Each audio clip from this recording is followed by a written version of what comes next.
Thank you.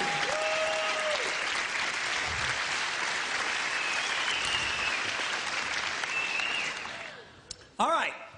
Men's brains, women's brains. Women's brains think give, give, give, give, give, give, give, give, give. They just love to give. They're happiest when they're giving. You get a bunch of women together and they're all giving to each other. Oh, I love your hair. I love your shoes. I love your outfit. They just love it. Now, men's brains are a little different. Men's brains think take, take, take, take, take, take, take, take, take, take, take, take, take, take, take, take. And you get a bunch of men together, and we insult each other. We do. You're fat. You're ugly. You smell. Thanks, man. You know, I mean, that's... So if women love to give, and men love to take, which way do you suppose the give and take goes in most relationships? That way. Women think the answer is to give more. If they give more, it will inspire him to give back. Ain't gonna happen. All right? You've got to learn, girls, that if you're going to be truly happy, you're going to have to learn how to take in your relationship. And women are fundamentally very uncomfortable in taking in their relationships. They just love to give, give, give, give, give, give, give. But you'll give yourselves to death. A lot of you just burn yourselves out. It's not unusual to have a woman and her husband come into my office and, you know, she's been married, they've been married for 25 years, and she says, I've given it that bad. I have nothing left to give. You ever hear a woman say that?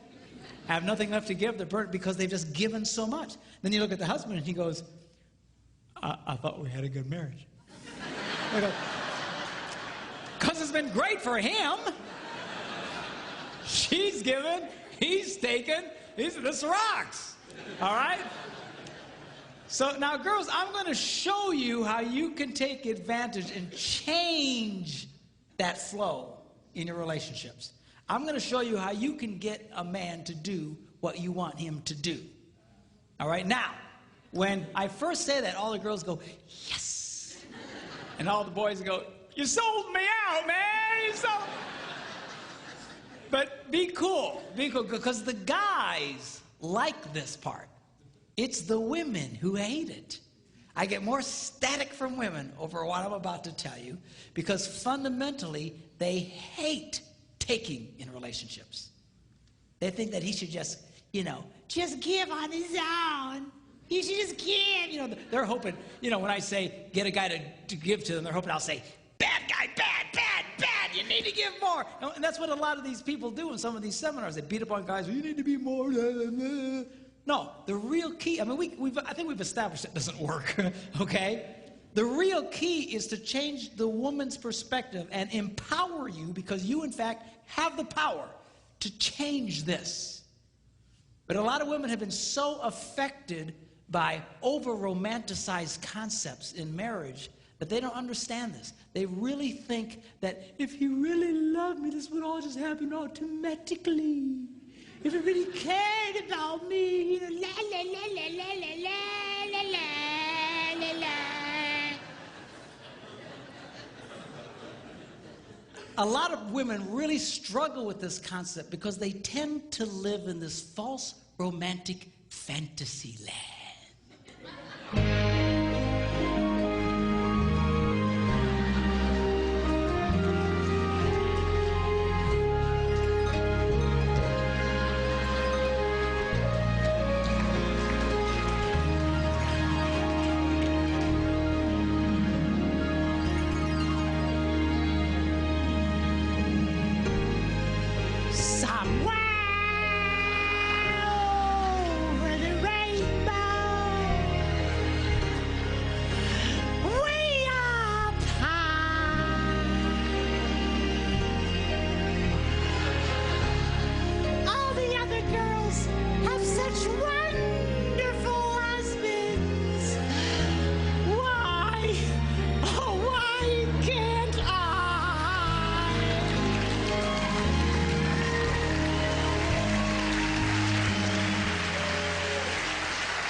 Girls, you can either sit around with your hearts broken all the time, or you can do something about it. And I'm going to show you what you can do. 4 simple steps, how you can change this dynamic of give and take in your relationships. Okay, y'all ready?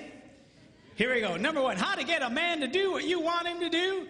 Number 1, you need to ask him more than once.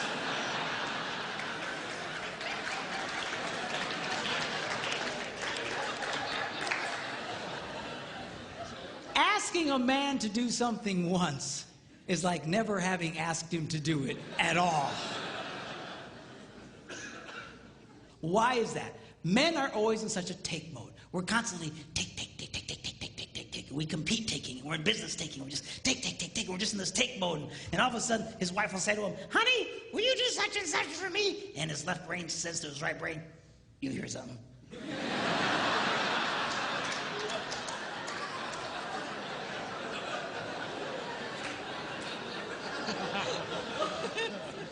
His right brain goes, nope.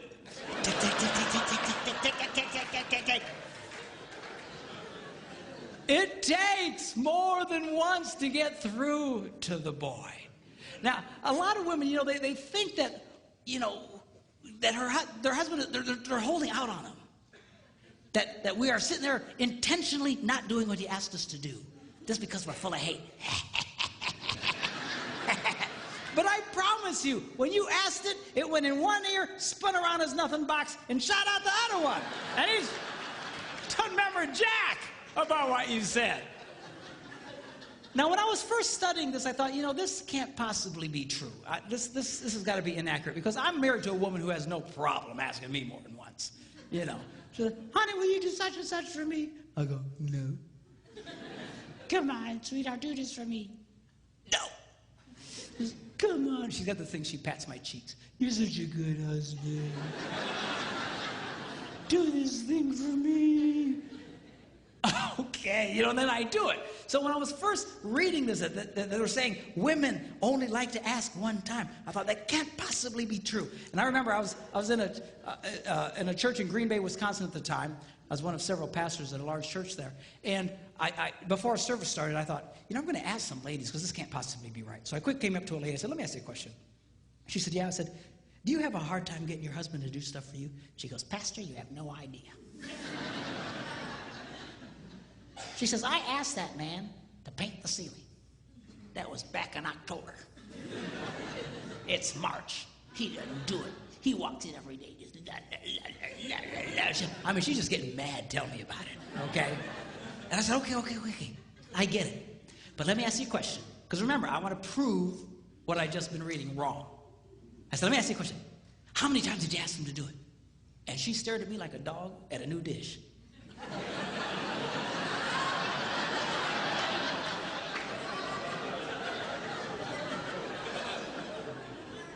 She said, once.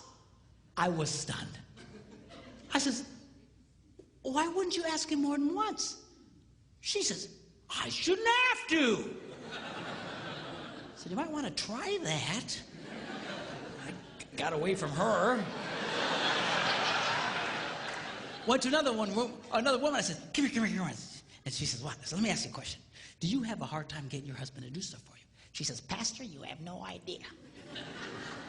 She says, I will ask my husband, honey, put away the laundry, and I'll stick it right in the middle of the living room. And he didn't do it. He just walks over the top of it. He just walks around it. It'll sit there for a month. And she asked me with all seriousness, she said, Pastor, can't men see laundry?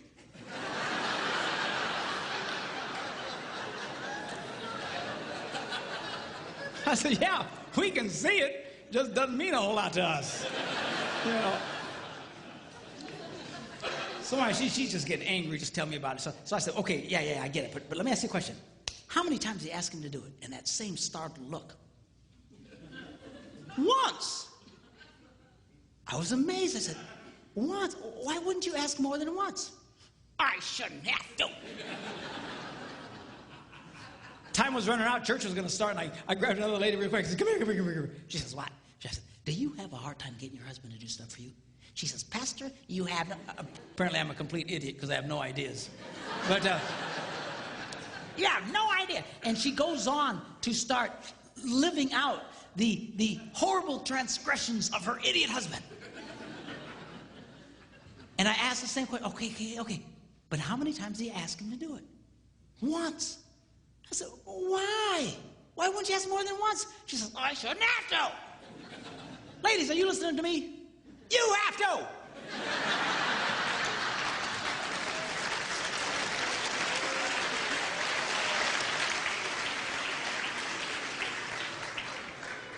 To just get mad and madder and having a cow over nothing. He doesn't even remember what you said. He's not thinking about it. But then I learned something.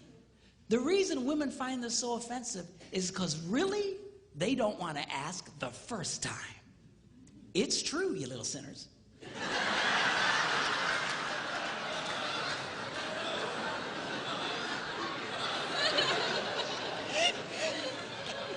Because over the rainbow, if you really loved me, I wouldn't have to ask.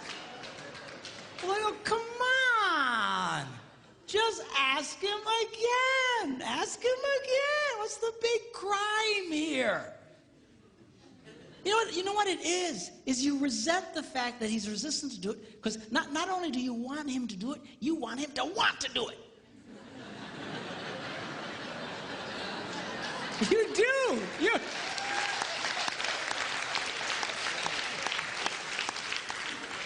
Well, I got news for you. We don't want to do it. We're never going to want to do it. If we wanted to do it, we'd have done it already. What do you care about the internal motivations of his heart?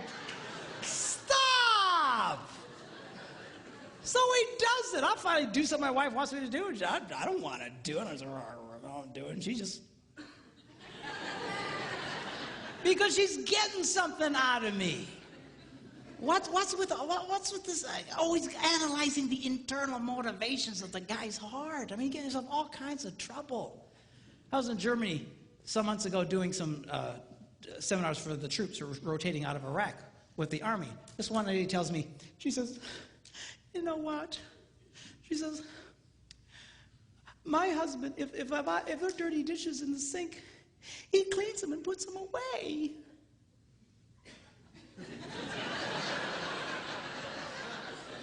I go, yes, and? She said, well, I asked him, why do you do that? And he said, because I hate dirty dishes. And she started crying. I said, lady, most women think they died and went to heaven if their husbands. Yeah, but I wanted him to say, well, I do it because I love you.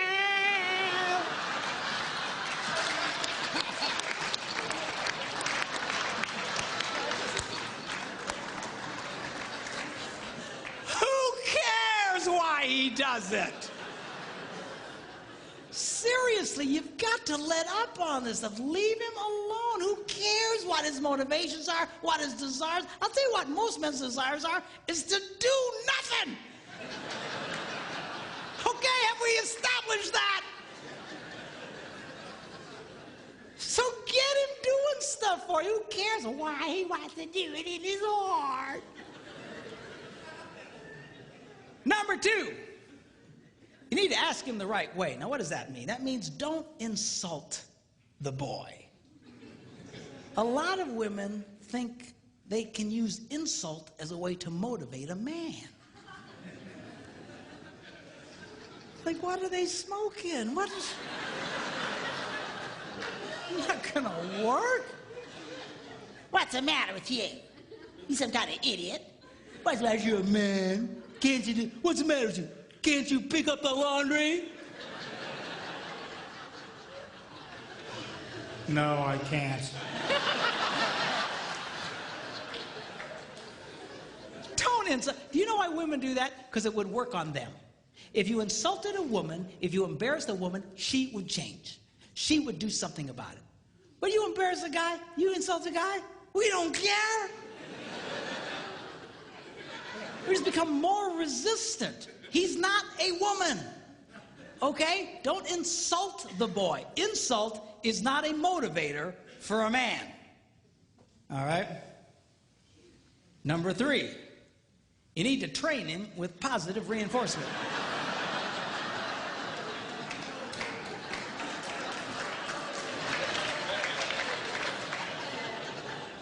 What does that mean? Well, training a man is kind of like training a chimpanzee. If the chimp does what you want, you give him a reward. If the chimp doesn't do what you want, you just don't give him the reward. You don't beat the snot out of the monkey. Because then you got a freaked out ape. Every time you come around, he'll just, he'll run away from you. So, well, how does a woman reward a man? Very simply, by appreciating the pathetic things he does. Because men love to be appreciated. And the problem here is that women only like to appreciate unexpected kindness. If it's unexpected, they light up. Oh, oh, oh. But if it's expected, it's like,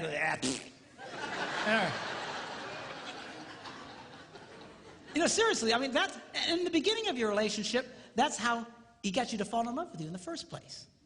See, because unexpected, everything he did was, oh, God, seriously, man, that's how you got her to fall in love with you. She knows you're ugly.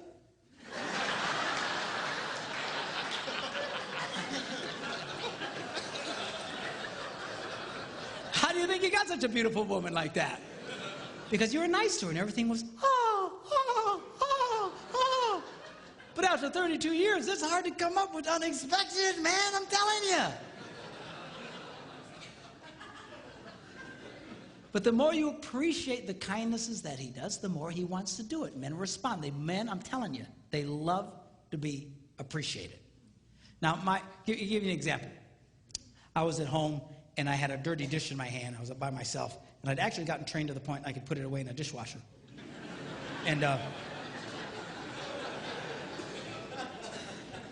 I went up to the dishwasher, and I opened it up, but it was full of clean dishes. And that's a moral dilemma to a man.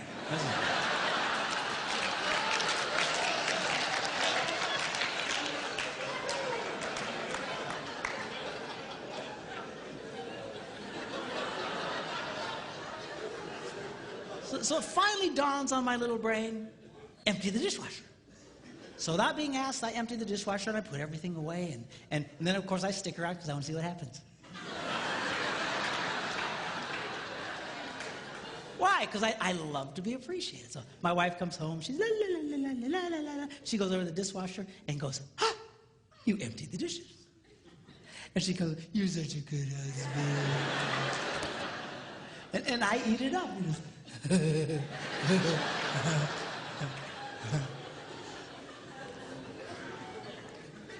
Now, guys, get a clue here. I know it's hard, but she loves unexpected kindness. You need to learn to give her unexpected things, unexpected little things. That's how you can keep a woman crazy in love with you in that way. I told my guys I want to write a book, 365 unexpected things a man can do for a woman.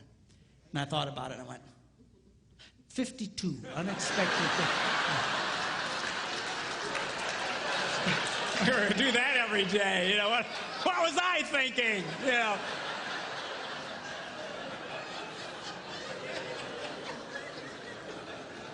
Because they light up. You know, some time ago when I was first doing this, I couldn't afford to take my wife with me. And so I was doing a lot of traveling by myself. And I was at a grocery store or gas station. I was paying for the gas, and I saw one of these rack of greeting cards. And this one caught my eye. It said, "My favorite place to be is wherever you are." And I thought, oh, I should get that. How much is that?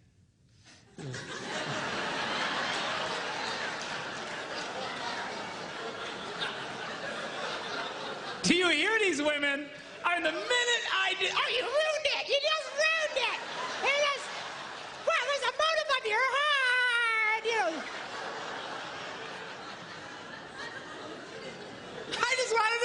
much it was, that's all. There's something wrong with y'all. Anyway, so $1.50, I went, okay, $1.50, I can do that. So I paid $1.50 and I signed it, I took it home and I put it in the kitchen. I want to stick around and see what happens. And she eventually comes in and la la la la la la la, and all of a sudden she goes, ah, a card. And she opens it up and it says, my favorite place to be is wherever you are. I got to tell you, boys, it was the best 50 I ever spent in my life.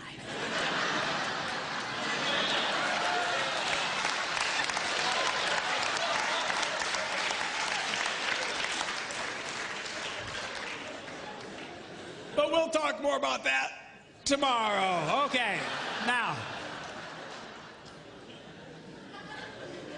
Number 4, barter with him. Now, how does that work? Very simply, you become aware of something he wants to do. You know you got something you want him to do for you, and you just say to him, honey, would you like to do this thing you would like to do?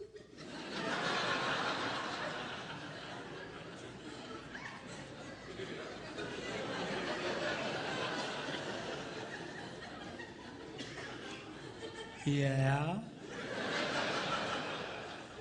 Well, do this for me, and you can do that.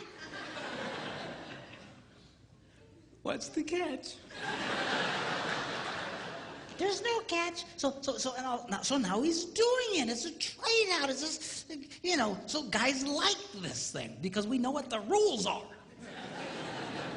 And men are used to bartering. You know, that's why we do what we do in life. That's why we go out and work. I got to promise you, if they didn't pay us, we probably wouldn't do it. You know, I don't care how much you like your job. If they didn't give you the cash, I don't think you'd do the job. It's all part of the bartering system. Men like that. Okay? Now, the strongest bartering tool a woman has, we'll talk about tomorrow.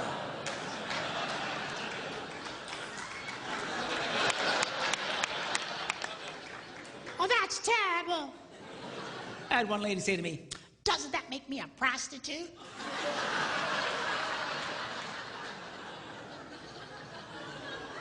I said, he's your husband, for crying out loud. Women have no idea the power they held over us. Just, they have no idea. I'm telling you, you can get a guy to do almost anything. You just come up to that boy and find something disgusting like cleaning the garage and say, hey, baby, how'd you like that?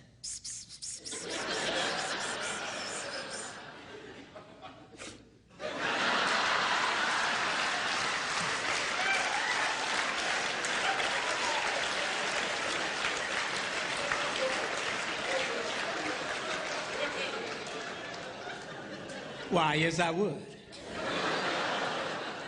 Well, I'll tell you what. You go clean the garage and then come and find me. Man, you got yourself a motivated boy.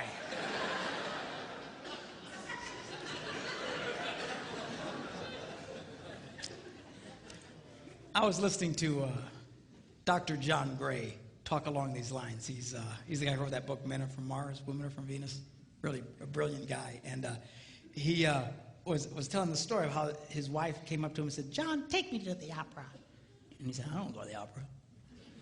Hate stupid opera. Dress up like a penguin and go out there. And right there, a lot of you girls would have just went, I think I'll eat worms and die. She didn't. She knew about this stuff. She just asked him again later. Hey, John. Yeah? Take me to the opera. No. John. Yeah? Take me to the opera. Okay. So now she's a happy girl. Now he's all dressed up like a penguin, taking her to the opera, and right there a lot of you girls would go, where's my stupid husband to take me to the opera? You got such a... seriously, a lot of you girls, you envy other women's husbands because they're always doing things. But you don't understand. Women who get their husbands doing this stuff know exactly what I'm talking about. They do this all the time. You sit there with your heart broken because he won't do these things. You think he should just cosmically do them on his own. I mean, somewhere where the rainbow.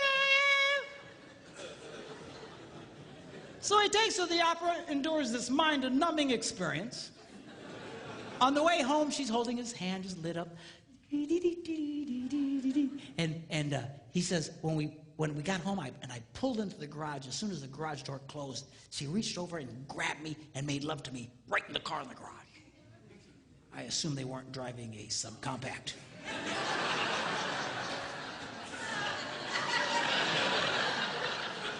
You figure it out. But anyway.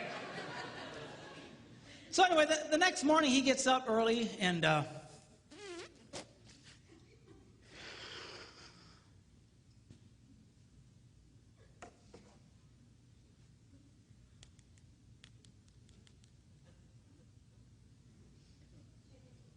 yeah, I was wondering, how much are season tickets to the opera?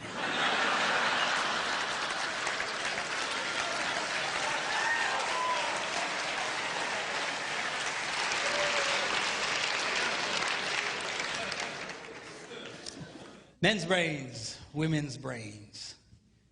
Women's brains, they don't think very highly of themselves.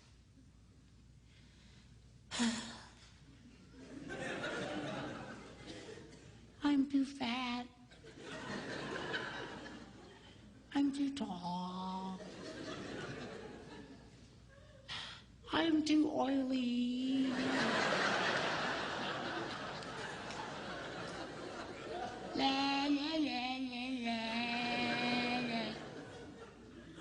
Now, men's brains, we think very highly of ourselves. We love us. Just ask, we'll tell you. All you got to do is point a camera at a bunch of women and watch them freak. Oh, turn it off, sanctuary. I'm a hideous monster.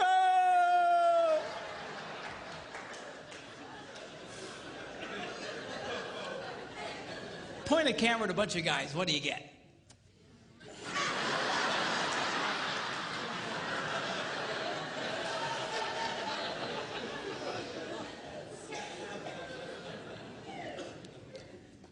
You ever watch a woman walk by a bunch of mirrors in a mall?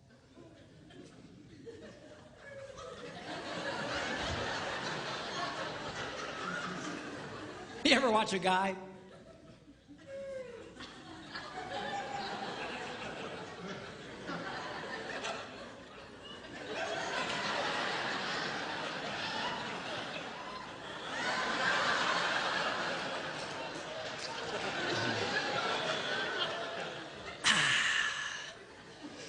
Still got it.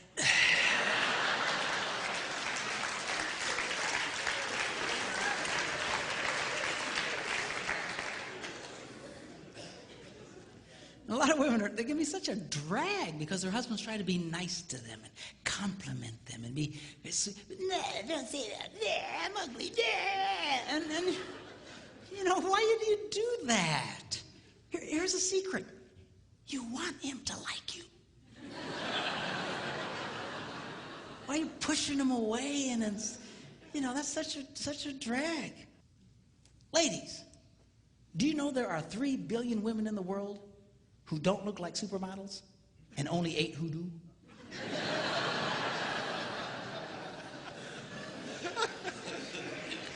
Are you seeing a pattern there? Do you know Marilyn Monroe wore a size 14? Not too many guys going, oh, I don't know, she's a little chubby, I think, for me.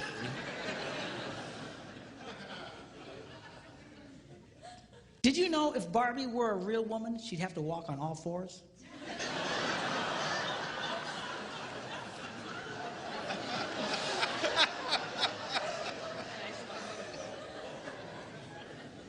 Explain it to her later, okay? understand. Okay. Do you know the models in magazines, they're airbrushed? Do you know what that means? That means even those women don't look like those women. You're constantly staring at these pictures, comparing yourselves to these perfect women. Man, I'd get depressed too. Then my wife will buy one of those women's magazines. They're like this thick. It's like an encyclopedia. 98% of it are just ads. Pictures of other women. Beautiful, gorgeous, airbrushed women.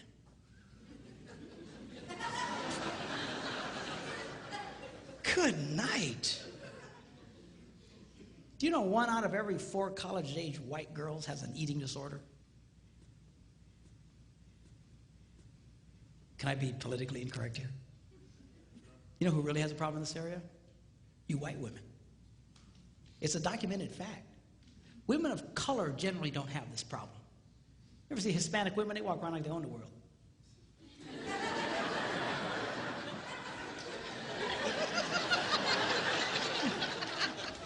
Black women, they carry themselves.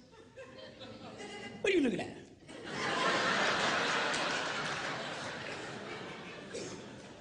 Typical white woman. I mean, come on. I was watching this movie with Steve Martin and Queen Latifah. You seen this movie? She's like the hot babe in this movie. She's a healthy girl, Jack.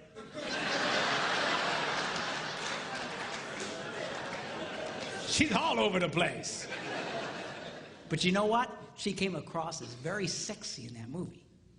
You know why? Girls, men are not looking for perfect women. You know what's attractive to a man? A confident woman. When women carry themselves in a confident way like that, it's very attractive to a man. And you just be who you are. Just carry yourself with confidence. So you're not perfect. So what? Nobody's perfect. Even the perfect women aren't perfect.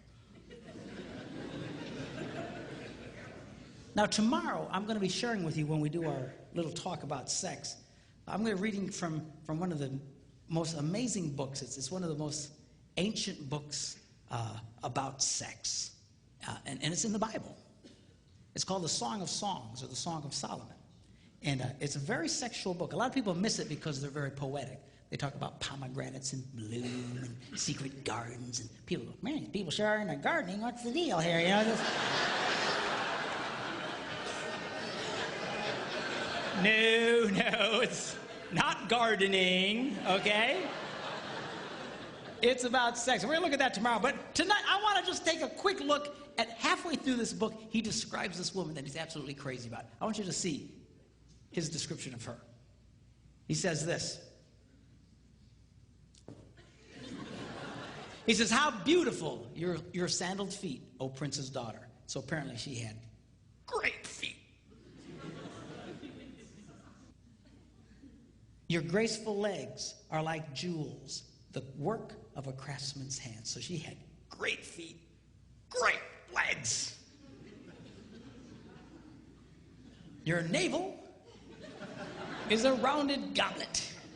So she's got great feet, great legs, but she's got an outie.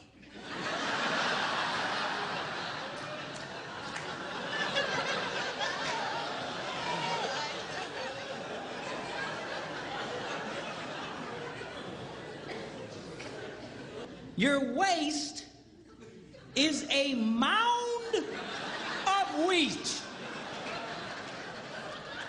So she's got great feet, great legs, outie, and a potbelly thing happening.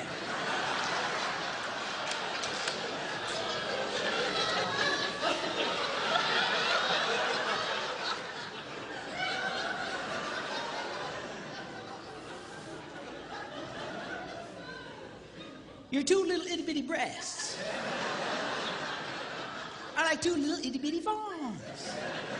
So she's got great feet, great legs, outie, pot belly, and little boobs.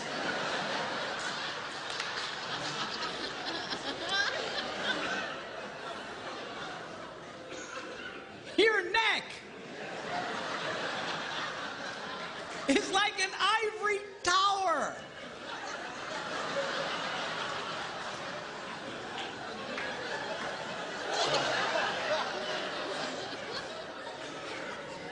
So she's got great feet, great legs, outie, pot belly, little boobs, and a big neck.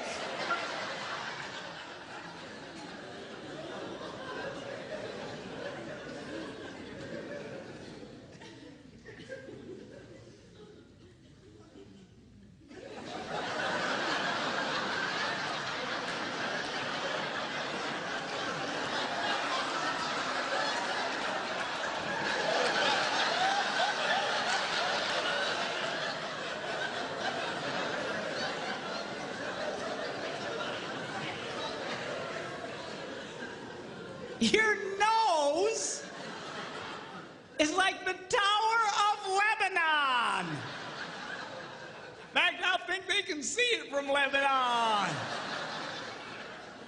So she's got great feet, great legs, outie, pot belly, little boobs, big neck, and a huge snaz.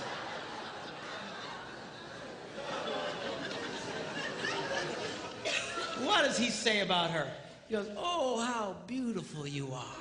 And how pleasing, oh love, with your delights. He was crazy about this woman. Men's brains, women's brains. Give, give, give, take, take, take, give, give, take, take, take, give, give, give, take, take, take. By the way, on this area of give and take, a lot of women have really been, and I'm speaking particularly Christian organizations and Christian women's clubs. You know, they have these Christian women's retreats and stuff. I call them estrogen fests. And they're wonderful. They're great if you're a woman, I guess. But you know, a lot of you, I know what they're trying to say, but a lot of you have really gotten bad information, or at least faulty information. This is what's being said in a lot of these. What they're saying is, unconditional love demands an unconditional relationship. Unconditional love demands an unconditional relationship. You should do anything for this man. You should just put out for this man. If he wants sex, no matter what, just give it to him. Just la la la la la la la la. It all sounds spiritual and it all sounds wonderful. The only problem is it is patently false. Unconditional love demands a conditional relationship. The Bible is nothing if it is not a one big gigantic list of conditions. Are you hearing me? Well, doesn't God just love everybody? Yeah. Whosoever, God so loved the world that he gave his only begotten son, that what? Whosoever believes. Conditional. You actually have to do something. Yes. You want God to get close to you? You know what the Bible says? What do you have to do? You have, conditions. You have to, the whole thing is unconditional. I'm sorry. Yeah. An unconditional relationship will destroy your marriage. It will destroy any relationship. An unconditional relationship with a child will create a hellion. An unconditional relationship with a teenager, he'll destroy himself and take everybody he can with him. It is not healthy. It is not good. It is not holy. It sounds right, but it is not right. You girls need to get comfortable with this idea of taking in your relationships. Putting some conditions. Now, the stronger the relationship, the stronger the conditions can be. You need to be careful. All right? And I know I'm putting a lot of weight on the girls tonight. I'll beat up on the guys tomorrow. But, you know, the stronger the relationship, the stronger the condition. You got to be careful. It's kind of like, you know, if I play hide and seek with my grandsons, you know, you hide behind something, you know, that they can still see you. All right, come and find me. And they'll, you know, you know, you don't play hide and seek with a 2-year-old and run into the basement and hide under boxes. Because he won't get it. He just, you know, so you got to watch the conditions. In a healthy relationship, you can have higher and stronger conditions. But you're not going to get there if you just never require something out of the guy. Okay? And some guys, you know, they don't like any conditions. But guys, this is healthy. It's not right for her to constantly be giving to you and never getting anything back. And girls, you can change it, but you got to get comfortable. This is healthy for your relationships to take back. Most guys don't mind you taking back. What we get frustrated with is you expecting us to be like you. And we're just going to do this cosmically like you. We're going to somehow interpret your internal feelings. And we don't do that well. Okay? But you've got to, this is a healthy thing for you. I had a lady at a conference just a few weeks ago. She's crying her eyes out. And I said, what's the matter? She says, my husband, he'll never talk to me. I says, never, he never. If he would just talk to me just for a little bit, I'd feel so much better. And she's just crying. I said, how's your love life? Oh, it's okay. I said, let me see if I get this. A man who never talks to you, when he wants sex, you just give it to him. Yeah. I said, well, why do you do that? Well, because I'm supposed to. That's what we're told. I said, sweetheart, you've gotten bad information. Well, doesn't the Bible say we shouldn't deny each other? Of course. But denial doesn't mean, or acceptance doesn't mean you can't have conditions. Here's an example. If you're trying to get a mortgage for your home and the bank calls you up and says, hey, you have been accepted. We have approved your loan. You just need to come sign some papers. And they hang up. Have you been rejected or accepted? You've just been accepted, man. You're excited. Cool, cool, cool. But you have to go do what? Sign some papers. You don't go, stupid bank. They were going to give me that money, but I got to sign papers. I mean, come on. I said, the next time your husband wants to make love to you, you say, honey, I will knock your socks off. But we're going to talk for 5 minutes first.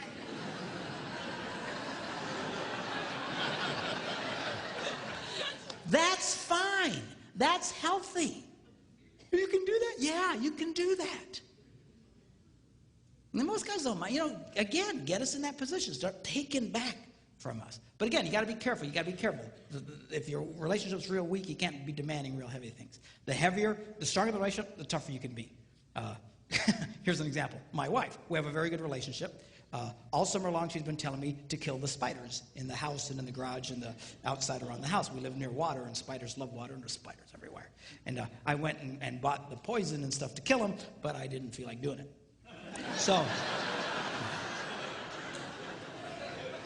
So she was on me for weeks about killing the spiders. Yeah, I'll do that. Yeah. So finally, she walks in one morning, and she just is happy as can be, and everything's good. And she says, oh, by the way, no more sex until you kill the spiders.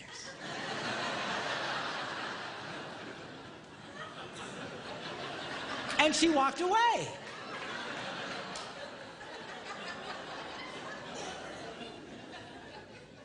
Well, the first day, I didn't kill any stupid spiders.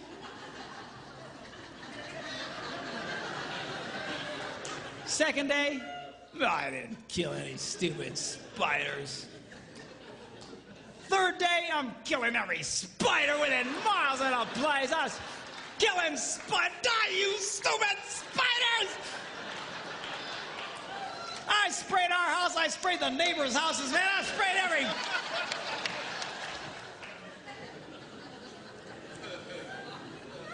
Did I want to do it? No. Did she care? Nope. And she's getting stuff out of the boy.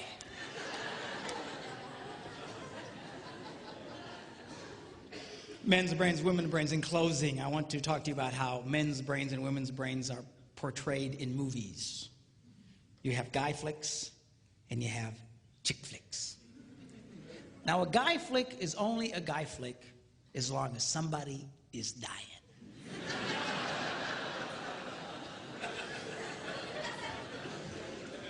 And the more horribly they die, the more we love it. You know, some guy gets his head chopped off, we go, oh, yes! Dude, rewind that, man. That's gotta hurt. Play it again, man. We love it. And you know what? This appeals to all men of every culture around the world. There is something that God put in the heart of every man that just lights up at the idea of living your adventures and conquering your adversaries and going for your dreams.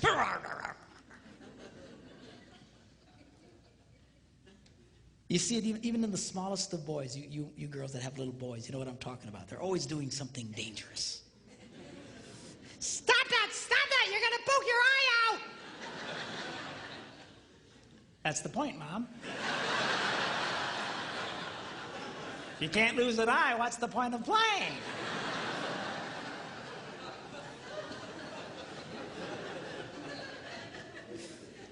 It wasn't a woman who invented football. And we like that. There's something just blesses the heart of a man when he watches one man kick another man's butt. Yeah! Light up on the inside. Just, we love it!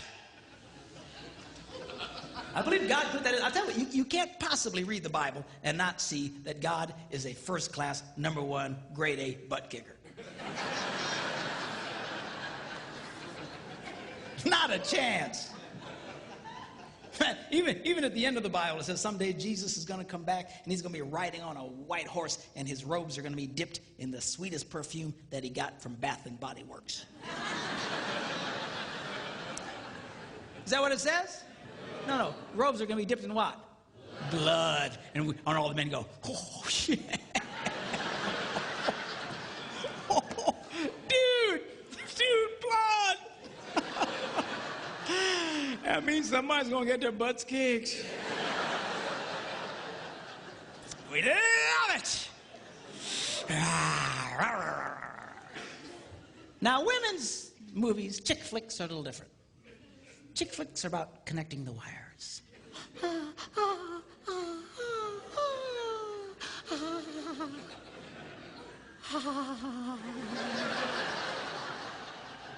You know, a chick flick can be 2.5 hours of 4 women sitting around a kitchen table talking.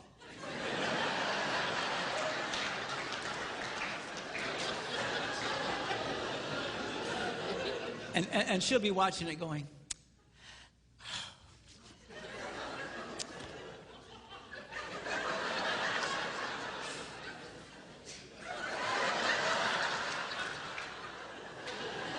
and her husband's watching it with her going, I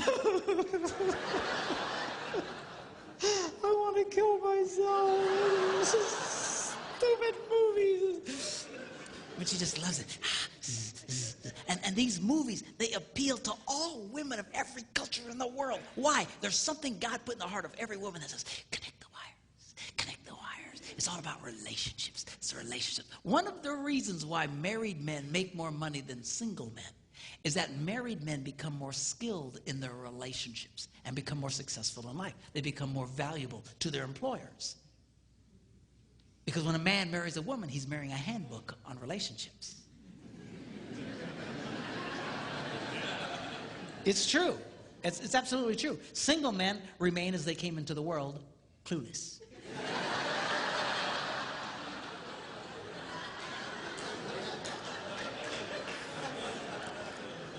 Married men get feedback and they start learning, but you got to listen to her. No, we don't like listening to you. I got to be honest with you. Yeah. I'll come up with some great plan and my wife will say, better not do that. Oh, woman, what are you talking about? I'm telling you, it's a bad idea. Oh,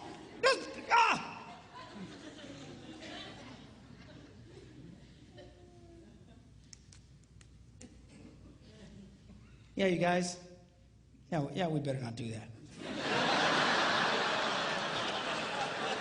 Yeah. I just feel it in my spirit.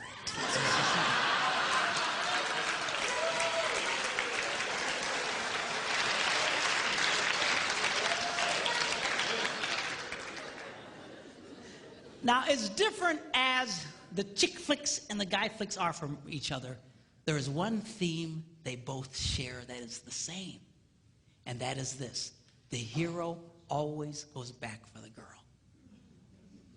You see it in the guy flicks, man. They're just fighting their battles, and they're on the edge of victory, and suddenly the hero starts to pull back, and his men say, "Where you going?" And he says, "Going without me, boys. Ugh, I got something I gotta do."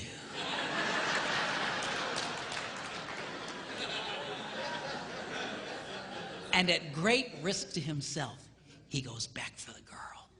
And he rescues the girl. And guys watch that on the screen and we go, yeah. Women have the same theme. The boy always comes back for her. I was watching this chick flick, Jerry Maguire. You seen this one? And in this movie, they'd broken up, and finally he wins the big contract, and he realizes it doesn't mean anything because he doesn't have her. And he quick hops on a plane, and he flies home, and he walks into the house, and she's there with a bunch of her girlfriends, and he walks in unexpectedly, and they all look up, and he goes, oh, hello. And she says, what are you doing here? And he starts to explain to her that he had finally succeeded and gotten everything he dreamed of, but it meant nothing without her. And he said to her that you complete me. And she goes, you had me at hello. And all the girls see that and they all go, oh, yes, yes, yes, yes. All I'm saying to you boys is this. Do what's in your heart. Live your dreams. Live your adventures. Overcome your obstacles. Do what you gotta do. Just don't forget about the girl. I've never met a man who was a financial success and who had lost his family who ever said to me, you know, it was worth it. It's never worth it. Don't be like Adam. You remember Adam in the Garden of Eden? Women say, where would you be without women? I say, Garden of Eden. But,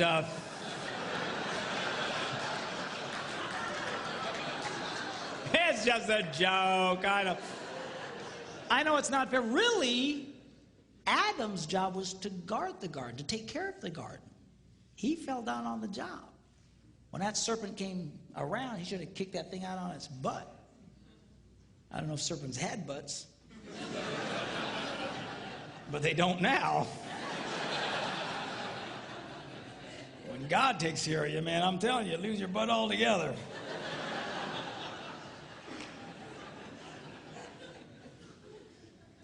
But you know what happened? He didn't do anything. So how do you know that? Because if you read the story, Eve listened to this story and then took of the forbidden fruit and then turned and handed it to whom? Adam. She didn't have to go running through the jungle going, Adam! Where you at, boy? I know you're here.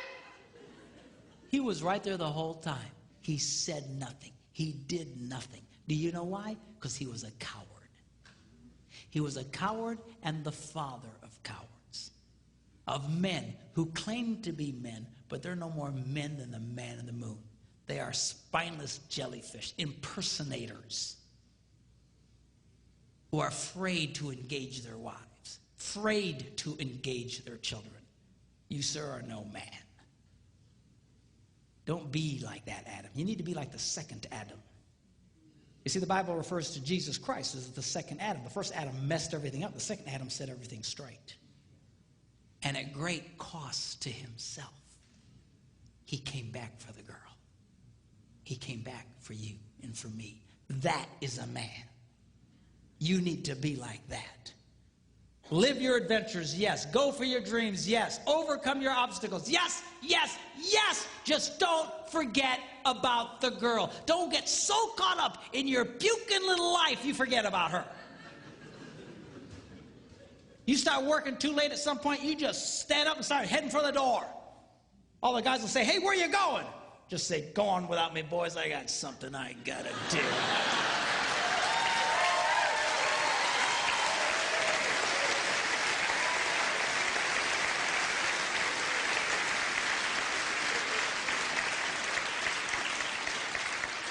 And then go back for the girl, surrounded in the camp of the enemy by wild monsters. You mean like in the movies? No, I mean your children.